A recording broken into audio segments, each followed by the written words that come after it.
Doctor Ramadevi. చాలామంది ఈ మధ్య కాలంలో మా ఒళ్ళు చాలా వేడిగా ఉంటుంది, ఎప్పుడు చూసినా పట్టుకుంటే చాలా వేడిగా అనిపిస్తూ ఉంటుంది, రాత్రిళ్ళు పండుకున్నప్పుడు కూడా అంతా బాడీ అంతా హీట్ ఎక్కిపోయినట్టు ఉంటుంది, జ్వరం ఏమన్నా ఉంటుందా అని చెప్పి థర్మామీటర్ పెట్టి చూస్తే ఏమో టెంపరేచర్ ఏముండదు. మీకు తెలుసు కదా, 98.6 డిగ్రీస్ ఫారెన్హీట్ కానీ 37 డిగ్రీస్ సెంటీగ్రేడ్ కానీ థర్మామీటర్ పెడితే ఉంటుంది, అంతే ఉంటుంది, అంటే నార్మల్గానే ఉంటుంది. కానీ చూస్తే ఎవరైనా సలసల ఒళ్ళు కాలిపోతూ ఉన్నట్టుగా అనిపిస్తుంది. మనం ఎవరైనా చేయి పట్టుకుంటే ఏం జ్వరం వచ్చినట్టుందా అని అంటుంటారు, కానీ జ్వరం ఏముండదు, కానీ ఒళ్ళు ఎప్పుడు చూసినా హీట్గా ఉంటుంది. ఇంకొంతమంది ఏమంటారంటే మా బాడీ హీట్ ఒళ్ళు అని చెప్పి అంటూ ఉంటారు. దీనికి అంటే ఈ విషయం మీద వీడియో చేయమని అడుగుతున్నారు కాబట్టి, అసలు ఈ బాడీ హీట్కి కారణాలు ఏంటి, ఇదేమన్నా ప్రమాదమా, లేకపోతే ఏ రకంగా దీన్ని తగ్గించుకోవచ్చు న్యాచురల్గా, ఎప్పుడు మనము డాక్టర్ని కలవాలి, ఈ విషయాలన్నిటికీ నేను మీకు క్లియర్గా ఎక్స్ప్లెయిన్ చేస్తాను. ముందు ఎందుకు వస్తుంది ఈ బాడీ హీట్? కొంతమందికి ఏమో ఒళ్ళు చల్లగా ఉంటుంది, కొంతమందికి వేడిగా ఎందుకు ఉంటుంది.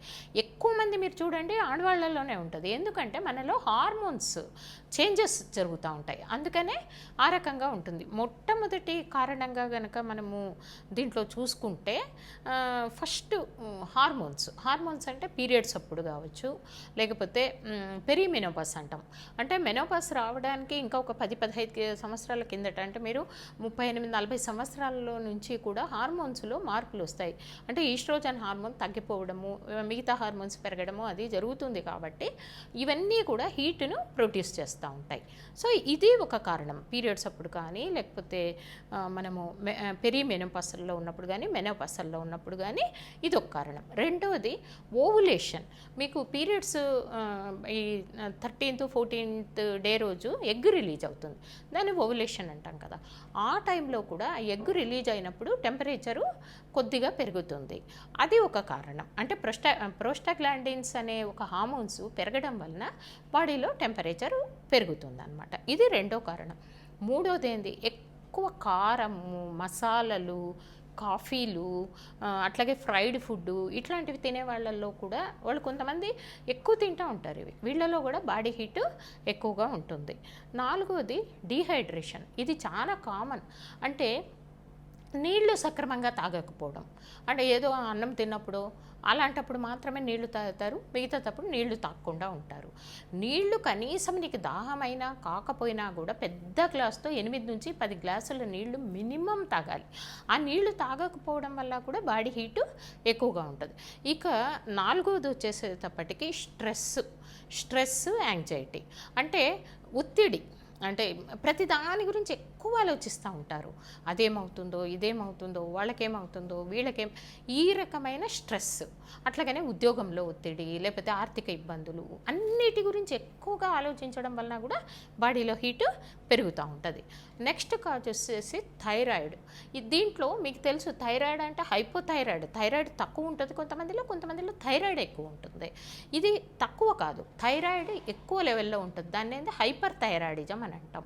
ఇందులో జనరల్గా అయితే మెటబాలిజం ఎక్కువ జరుగుతూ ఉంటుంది, వాళ్ళు అంటే సన్నగా ఉంటారు, ఎంత తిన్నా సన్నగా ఉంటారు. అట్లాగనే హార్ట్ రేట్ అంటే గుండె దడదడగా ఇట్లా ఉంటుంది, దీన్ని హైపర్ థైరాయిడిజం అంటారు. దీంట్లో కూడా హీట్ ఎక్కువగా జనరేట్ అవుతుంది. ఇంకా లాస్ట్ కాజ్ ఏమంటే ఎక్కువ సన్కి, అంటే కొంచెం ఎండలో ఎక్కువగా ఉండడము, ఈ కారణాల వలన కూడా బాడీ హీట్ ఉంటుంది. ఇది ఎందుకు మన ఒంట్లో వేడిగా ఉంటుంది అనే దానికి కారణాలు. అయితే దీన్ని ఎట్లా తగ్గించుకోవచ్చు? ఇంకా కొంతమందికి అయితే కళ్ళు మండుతూ ఉంటాయి, కాళ్ళు చేతులు మంటగా అనిపిస్తూ ఉంటాయి, ఇది కూడా అనిపిస్తుంటుంది.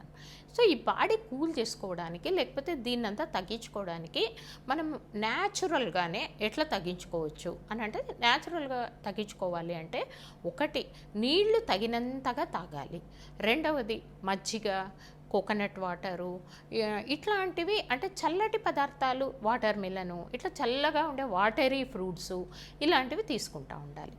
మీరు ఈ మసాలా కూరలు, ఎక్కువగా ఫ్రైడ్ ఉన్నవి, కారం ఉన్నవి, అట్లాగనే ఎక్కువసార్లు కాఫీలు, ఛాయలు ఇట్లాంటివి తగ్గించుకోవాల్సి వస్తుంది. నెక్స్ట్ వచ్చేసి యోగా. యోగాలో కూడా కొన్ని శీతకారిణ్య ఇట్లాంటి వేడిని తగ్గించేవి అలాంటివి కొన్ని ఉంటాయి. బ్రీతింగ్ ఎక్సర్సైజెస్ ఇలాంటివి చేసుకోవాలి. దాంతో కొంచెం స్ట్రెస్ తగ్గుతుంది. స్ట్రెస్ తగ్గడం వలన మీకు ఒక రకమైన రిలాక్సేషన్ కూడా ఉండడం వల్ల కూడా ఇది ఉంటుంది. ఇంకొకటి, ఇవన్నీ చేస్తున్నా తగ్గడం లేదు అని అంటే, నైట్స్ కాళ్ళంతా మండుతున్నట్టుగా బర్నింగ్గా అట్లా ఉంటున్నాయంటే, ఒక చిన్న టబ్లో చల్లటి నీళ్ళు వేసుకొని పడుకునే ముందు కాళ్ళు ఆ చల్లటి నీళ్ళలో పెట్టి తర్వాత తుడుచుకొని పడుకోండి. ఇవి న్యాచురల్గా మనం చేసుకోగలిగిన ఇవి.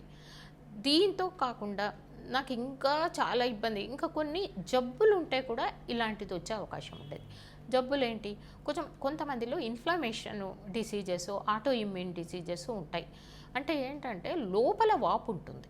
ఈ లోపల వాపు ఉండడం వలన కూడా హీట్ జనరేట్, అంటే ఇరిటబుల్ బవల్ సిండ్రోమ్ అని, అట్లాగనే ఇంకొన్ని రకాలైన కండిషన్స్లో కూడా ఇలాంటిది ఉంటాయి. Auto immune diseases, rheumatoid arthritis ఇట్లాంటి వాటిల్లో కూడా హీట్ ఉంటుంది. కొంతమందిలో లో గ్రేడ్ ఇన్ఫెక్షన్ అంటాం, కొద్దిగా ఇన్ఫెక్షన్ లోపల ఉంటుంది. అట్లాంటి వాటిలో కూడా ఇది ఉండే అవకాశం ఉంటుంది. ఇంకోటి ఎట్లానో థైరాయిడ్. సో ఇలాంటి కారణాలు ఉండడం వలన కూడా మీకు ఇది రావచ్చు. కాబట్టి ఇలాంటి కారణాలు ఏమన్నా ఉంటే వాటిని ఒకసారి ట్రీట్ చేసుకుంటే ఖచ్చితంగా మీకు ఇది తగ్గే అవకాశం ఉంటుంది. అట్లనే ఇంకోటి ఏమంటే అలర్జీ కలిగించే ఆహార పదార్థాలు. కొంతమందికి కొన్ని ఆహార పదార్థాలు పడవు, గ్లూటెన్ ఉన్నవి, అంటే కొంతమందికి బార్లీ, గోధుమ ఇలాంటివి పడవు. కొంతమందికి లాక్టేజ్ ఇంటాలరెన్స్ ఉంటుంది, అంటే పాలకు సంబంధించిన పదార్థాలు ఇట్లాంటివి పడవు.